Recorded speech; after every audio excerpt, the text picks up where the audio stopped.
Be the guy who embraces the ugly, the miserable. Be the guy who embraces hard work, the grind. Don't be afraid of being hurt. Don't be afraid of sacrificing some blood. Remember I was in college and I was feeling really stressed out and I was overwhelmed at times and I didn't like what the situation was.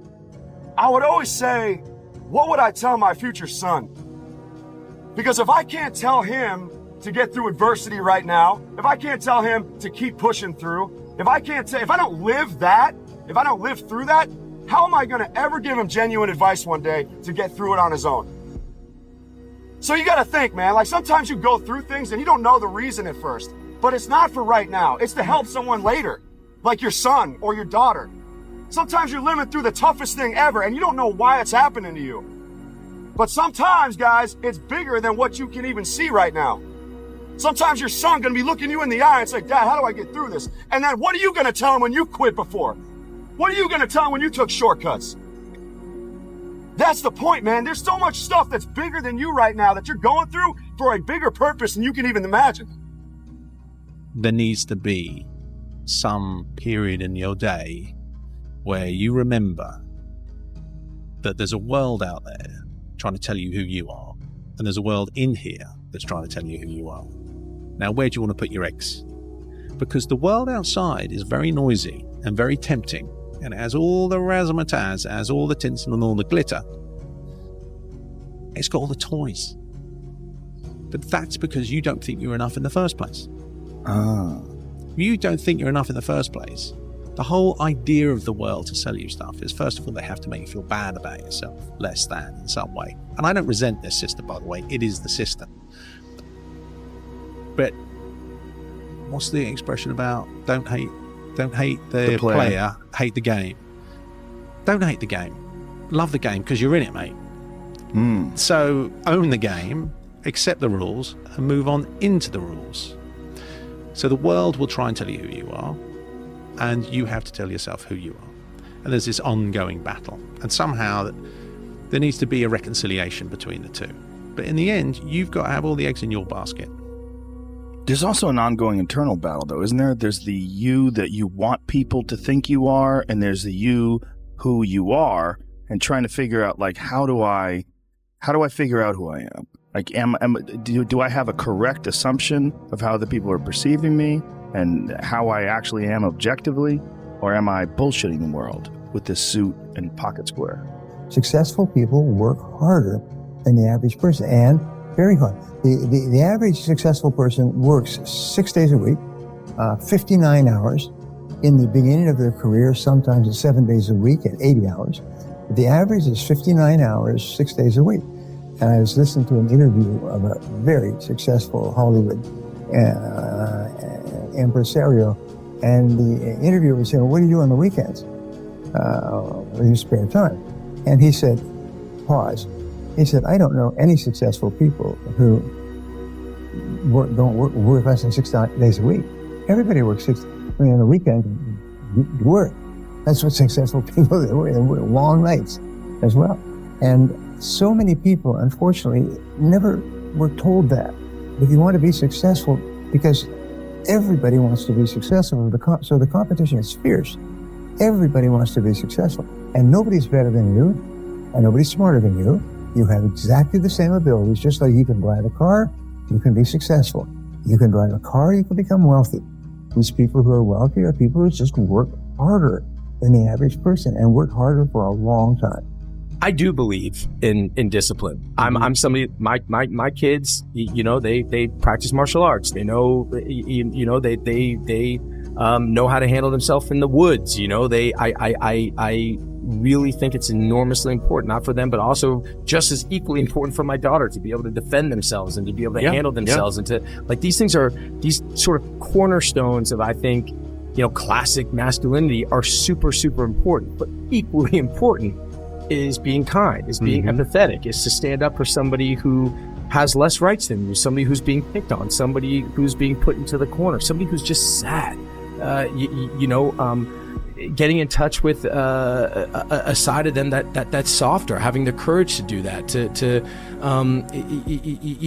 I had a guy on my show that I've just learned so much from, a dear friend of mine named Kevin Vance, who's a Navy SEAL and a firefighter, and just one of the just this wonderful human being. And he talks about the code of the samurai and how they knew how to fight and they knew how to use swords and they were warriors, but they also had to get in touch with their quote unquote feminine side and their ability to do calligraphy and to dance and to cook and to garden, and that these things are all equally important and to be well-rounded. But again, when it's confused with being hardened or being picking on somebody or again saying it's my way or the highway, to me that reeks of such fear. Mental game. This is not only about your skills. You have to be 100% with your mental and skills. When everything come together and you're not old, when you're 32 years old, your skills is good, your mental is good, everything come together, then you can shine. Because if you are not ready to sacrifice everything, even 1%, it's have to be like 100%. You have to be focused to become world champion. If you're working every day like 6 hours and you wanna train like 4 or 5 hours, and you have to sleep, eat, like a lot of things, like between trainings you have to train, after sleep, then nighttime you come again train. It's like there is so many things you cannot do. And one of the things, like what father always told me, you don't need to work. You don't need to, just stay focused, train, and your time gonna come. You don't need to. I remember like when I was 18, 19, I'm like, father, I'm like a little bit shy to you ask money all the time because I'm not kid anymore. Like why you need money? For what? You have a house, you have food, this is money for you to go training and come back, sleep, train, eat, repeat. Why you have to work? Like, stay focused, your time gonna come. Like one of the most difficult choices I ever faced in life was in 2008. I think I had maybe $30 million left, or $30 or $40 million left in 2008. I had two choices. I could put it all into one company, and then the other company would definitely die, or split it between the two companies. And if I split it between the two companies, they both might die. When you put your blood, sweat, and tears into creating something, or building something, it's like a child. And so it's like, which one am I going to let one starve to death? I couldn't bring myself to do it, so I split the money between the two. Fortunately, thank goodness, they both came through. People need a new perspective, and you can't do it by just sitting and thinking. You got to move your body. You got to change your energy and your focus, because low level of energy, I don't give a damn how smart you are, you're not going to use all your ability. But if I get you into a higher state of being, mentally, emotionally, physically, then all of a sudden you start remembering who you are and you start coming up with answers that you never even thought were possible before. One of the things you have to understand about life is everything changes and everything ends.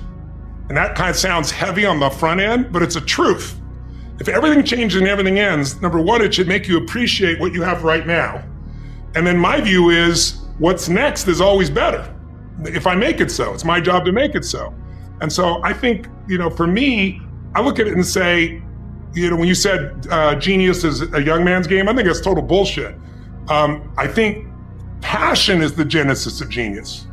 If you've got enough passion, you're going to find answers nobody else does. But most people run out of fuel, meaning they get tired, they get exhausted, they get burnt out, they get, the law of familiarity. They're around something so much they take it a little bit for granted. And I've managed to see something in myself that I found in every great leader that I've ever respected, and that is, I value intelligence immensely, but I know really smart people can't fight their way out of a paper bag pragmatically, right? I'm sure you do too. What I see as the one common denominator of people that are successful over a lifetime is the sustained hunger. Hunger is the number one factor. When I see somebody, I don't care what age they are, I don't care what their background is, if they're hungry to improve, to change, to make something happen. You've faced your demons. You've been able to go on an audiobook in your mind. Maybe you didn't write a book, but in your mind, you were able to hear all your past traumas. You're able to listen to them. You're able to fucking say, okay, now I can now talk to people about what I went through. I'm no longer embarrassed. I'm no longer ashamed. Being ashamed is one of the biggest things that kill people nowadays in their minds, kill them from moving forward. I'm ashamed of themselves. Don't ever be ashamed of anything you've done in your life. Face it, fix it, make it better. We are humans. But then again, if you always think that we're humans, you will always just be a human and always make the same fucking mistakes. You must take this knowledge that you learn from all this shit is knowledge. So I'm just trying to give people that strength to go in the archives of your life. Because while you're probably fucked up, it's probably something happened to you in your life. Go through the archives, dig it up, study it, and then use it for yourself. That's the main purpose for me right now. Show me 5 individuals you hang out with. Whatever they are, you're going to be the 6th. And this is imperative, guys. You're better off being alone than being with people that are going to drag you down. But you need to seriously be selfishly focused. And what I mean by that is, if people aren't adding to the mission or helping you get to the mission, they're no longer a part of the mission. Mm-hmm. And it's a very difficult thing to do, man. It really is. Because when you have childhood friends or people that you've known for a while, it's very difficult to let go of those relationships sometimes. But sometimes it has to be done, especially, right? Luckily, I didn't have to deal with this, but especially if your friends are involved in like drinking all the time, smoking weed, wanting to party, chasing cheap thrills and pleasures, and they don't have, their goals aren't aligning with your goals, bro, it's time to move on and find people that have aligned goals. Nothing puts men together better than a shared mission. Confidence breeds success, and success breeds confidence. They go hand in hand. You can't accomplish anything unless you say, oh, I'm a prick, I could never do that. I'm not born to do that. Only certain people, only white people can do that. I can't do that. There's nothing I can't do. When I lose, I look so spectacular. He said, they told me that you're moving, because I have 5 or 6 fights. I'm fighting guys with 100 fights, with 60 fights, and I'm knocking them out. And they're grown men, and I'm just 14 years old. So Cuz, this guy beat me, right, by decision. He's 25 years old, and Cuz came to me like, I'm some little baby. I'm like, hey, I heard you were too small for him, but you beat him to the, hey, I said, I'm in 9th grade. That's my whole life. I was in 9th grade, and he's discussing and a dissertation of what you did this, and I dictated this, and it was just all in his head. They have you in a box. You can save the world, but you are working on things that are too small. Take a step back. Stop worrying about your college, your loans. Stop worrying about what job that they got waiting for you in Silicon Valley. MIT, you can save the world. Kids in college, you can save the world. I'll put my life on this interview right now. It's up to y'all. Y'all have the ability to just step back from what you think culture is today. It's not about any candidate. It's not about red or blue. It's about humanity. Y'all talking about is 12 years of oxygen left. Talking about we gonna kill the earth. We can't kill the earth. We're going to kill the things that keep us alive on the earth, and the earth going to survive. It's up to y'all. Y'all the future. Y'all the future. But what y'all working on right now? There is a way out. That there is a way to do more, to get more, to obtain more. But I personally don't want to lose all that I've been able to get. So I need to make sure that I do everything to keep it. So I can't be content. So there is an understanding, but I refuse to click on the switch of, it's the story, man. Yeah. You know, we're all writing a book. What's your book look like? What does your fucking book look like? Like your life is a book. You got a bunch of chapters in your book, but when they close that book, how good was the book? How good was your book? What was the ending to your book? If the ending to my book can be so amazing because of all that was done.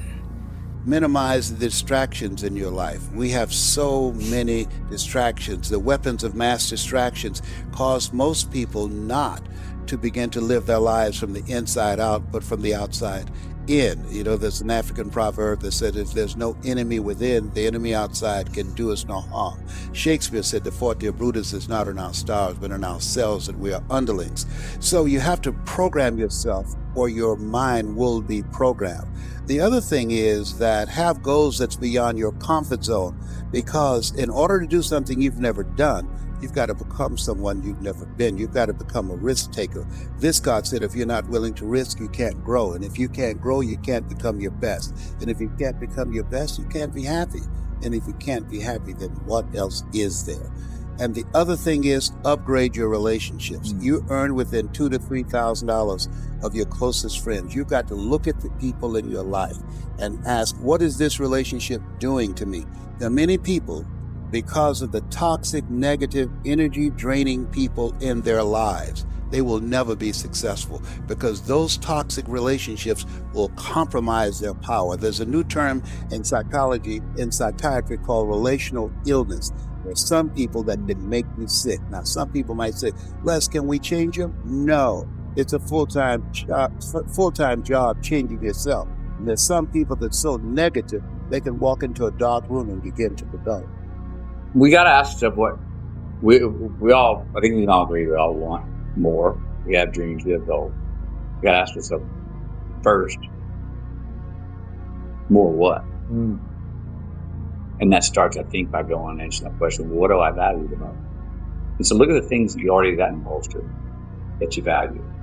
Because you don't want to be reckless with those things and cast them off, let all the weeds grow around those, and all of a sudden you can't even recognize that part. So yeah, I think that the first things were about taking care of things that I valued. They were very personal. They would take care of myself. They would take care of my mom, take care of the family, take care of my relationship with God. They were very, very, very personal things to me that I knew and believed would be lifelong maintenance journeys. Stay on your knees. Watch me, but listen to God. Don't listen to me. I hope that the words of my mouth and the meditation of my heart are pleasing in God's sight, but I'm human. I'm just like you, you know? What I have will not keep me on this earth for one more day. I never looked at things as problems. I look at them as opportunities. Maybe that's something I can say. You know, someone, but she did this, and well, what an opportunity you have. Yeah, well, the world, you know, because they said this and Shannon said that. Yeah, well, what an opportunity you have to make a difference, because you never know who's watching. Taking risk is not just about going for a job. It's also about knowing what you know and what you don't know. It's about being open to people and to ideas. And I can't think of a better message as we send you off today. To not only take risks, but to be open to life, to accept new views, and to be open to new opinions. For while it may be frightening, it will also be rewarding. Because the chances you take, the people you meet, the people you love, the faith that you have, that's what's going to define you. This moment is preparing me for something amazing that hasn't happened yet. That saying, which I deeply believe, because life is the greatest school you will ever attend, henceforth the school of greatness, man. It anchors me down in hope, optimism, and faith, no matter what's happening. It is like a mental high five. And it has always borne out that there's always a skill or an experience or a life lesson or a person that I have gained in every horrible thing that's ever happened to me or because of me that has prepared me for something amazing that's coming. I judged myself so much on not being happy all the time because I thought there was something wrong with the fact that I wasn't happy, that I drove myself insane not being happy, rather than just being like, you know what, maybe I'm just gonna do the stuff and just fuck happiness for a minute. And so I think it's like when we have these like, am I happy, am I not happy? I think my opinion is that you have to rise above it so that you can just see, you can feel the spectrum, which is just being present. Because I think, again, Alex's 2 cents, haven't been around that long. If you are present, you're present. Like most people aren't present ever. And so it's like, if I can just be present, even in my suffering, I'm there, right? Then I can experience joy for being human and having this experience that I only get once.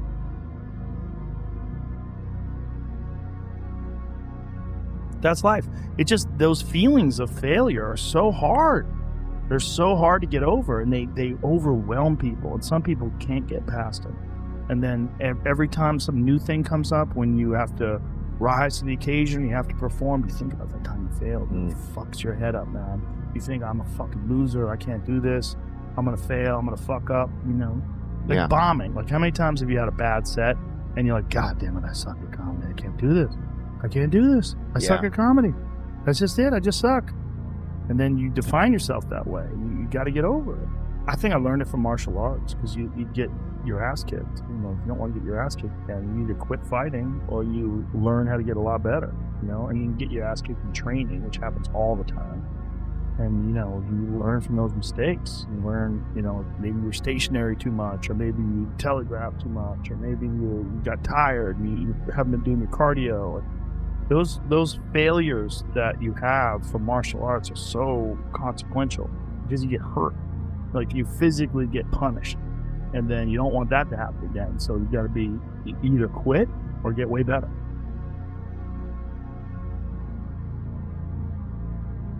Was I'm always preparing for, like, not being a bitch. Like, a lot of people get to a point, like, for instance, like, if Jennifer can't do something, like, you know, if she can't go for a run or whatever, just like because something's wrong, like some simple shit, it's gonna bother her. I got to a point in my life where I realized this is life, and so I move on past things real quick. So people are like, oh my God, what are you gonna do, David, if you can't run? Motherfucker, I'll swim, or I'll go to college, or I'll do something else. This like this isn't my life. So I'm very aware how quick life can take shit from you. And I've always prepared my mind for the next chapter. I mean, individual choices and mistakes, yeah, but ultimately you learn from those. So, like, no. Because, like, even the regrets, the bad things or the stupid things, you learn not to do bad things or stupid things. You know, all those things are beneficial in some way if you can get through them. You know, if you, like, did something that resulted in someone's death or something horrible like that, yeah, it'd be a terrible regret. But I've been very fortunate that hasn't happened. But the dumb shit that I've done or the bad mistakes that I've made, they've taught me. You know, you learn. Like, that's why failure is so important. Like, failing and fucking up and making mistakes, it's very important. That's how you learn. That's how the bad feeling that you get from something that you shouldn't have done or wish you didn't do or wish you did better. Like, especially failing at something where you half-assed it and you just feel like a fucking loser. Like, that just teaches you. It teaches you to get your shit together. It's dangerous to dwell on past mistakes because people sort of define themselves by the worst moments that they've ever had. And if that's the case, like, some people are stuck in high school. You know, they're stuck in failures that they had, like, when they were first getting jobs, and they always think that they're a loser, and they don't like the feeling of failure, so they keep low expectations so that they never have to feel that. You got to get through it. You got to get through bad feelings. You got to get through failure. It's very important, and you get through it by just picking yourself back up and moving forward and going. But it's hard for a lot of people because that sting. They never get over it, the feeling of failure. And they don't have a good support system, like good friends. Like, having a good community of friends is very, very important. Because you could feel like if a girl broke up with you, and you feel like you're the worst. You're a fucking loser. Oh, yeah. Like, you're a piece of shit. But then you go out with your friends and you have a few laughs, and next thing you know, you're laughing, and you're like, I'm a... The only way that you can lose on this journey is by giving up. And I know that sounds cliche, and I know that sounds oversimplified, but it is simple. There are no failures. There's only quitting. Every single failure, every single hardship, every single obstacle is going to serve you if you allow yourself to let it serve you. Okay? So fuck what these people think. Fuck what they say. Fuck their doubts and their criticism and their bullshit and their loser mentality. Put it all up here on your shoulder, and when you don't feel like it, and when you're frustrated, and when you want to quit, take the proper amount out, and the proper amount is the amount that gets you off your ass and gets you executing. I think of competition as people reaching their highest potential. They have the potential to reach their highest potential when competition comes. Competition is always good because it helps you not to give in under the slightest struggle in life. Because life is gonna give everybody a bad hand. No one's gonna leave here without being tried in life. Wow. And you have to be, you're gonna have to take it. Like what they say, adversity makes the strong stronger or the weak weaker. Competition is great. It builds character and it gives you backbone. You don't have to give in. As I was saying earlier, and the slightest struggle, some people like nowadays, it's like everybody's believe that someone should give them something. Yeah, nobody wants to work now. Confidence breeds success, and success breeds confidence. They go hand in hand. I've given everything. People make, you ran on fucked up knees, you taped your feet up, you did blah, blah. You had 2 heart surgeries, you kept on going. Yep, sure did. I had somewhere to fucking go. And I got there. And buddy, when motherfuckers tell you, you can take a break now, and you're fucked up, as long as my knees are halfway worked, I got to run. You telling me, man, maybe a chance I can't run no more? Give me an excuse to fucking not do shit, but as long as I have no excuse, I gotta do it. We've got to step out and do different. We've got to quit playing like this is a game. We've got to treat life like what it is. It's sacred. Yet we're capable of doing anything we want. But we've got to do it. It ain't going to happen for us. You see, I think this is very important we focus on this. Focus on right now, because that is all you've got. There isn't any past, there isn't any future. Now's it. That's it. I can't do that with your life. I can do it with a sand timer, but I can't do it with my life. But I can be more effective now by making up my mind I'm going to be. And that's what I recommend you do. Don't waste your time. Do you know that everybody alive gets exactly the same amount of time we get all there is? It's what we do with it that makes a difference. Don't waste your life. Set your goals high. Quit thinking about what's wrong. Start thinking what's right. Love a little more, hate a little less. You have no idea what you're capable of doing. Make up your mind today, you're going to figure it out.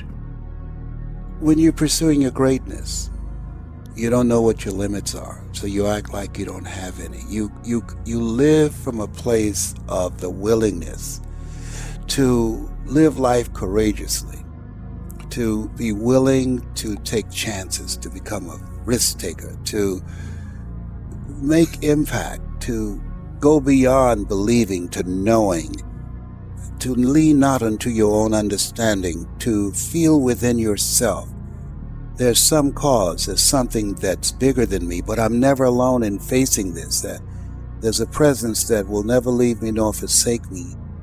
And that when you step into that place, more of thee, less of me, that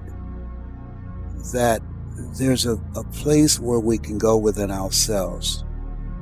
There are things that we can accomplish, things that we can do, that eye has not seen, ear has not heard, nor is in the heart of mankind what God has in store for us. When we surrender life to me, when you're pursuing your greatness, you find something that you love, that you surrender to that something gives you life, and that you turn yourself over to that and allow yourself to be used by life. That, to me, that's what greatness is. Are you hearing what I'm telling you? You're not intentional and deliberate. You are hoping that the best is going to happen to you, and the best never happens to you. You got to be intentional and deliberate, whether you're making money or not making money. You got to decide that you're going to do something, and you got to do it every Monday, every Tuesday, every Wednesday, every Thursday. The problem with some of you in this room, you're not intentional and deliberate. You're a good person that just hopes the good stuff is going to happen to you. You got to begin with the end in mind. So whatever your dream or your goal is, you got to wake up every day to it. And there's 2 kinds of people. There's the people that win, and there's the people that lose. And the people that win have something in common when it comes to this level of criticism. They very simply understand this. Every single bit of criticism, every single bit of negativity, every single bit of doubt, every single negative comment, every single person that says, I can't do this, you fucking won't do this, or this could never happen, those go into a bank on your shoulder. And it becomes this giant chip. And every time you're tired, every time you're frustrated, every time you want to fucking quit, you remember what these people say.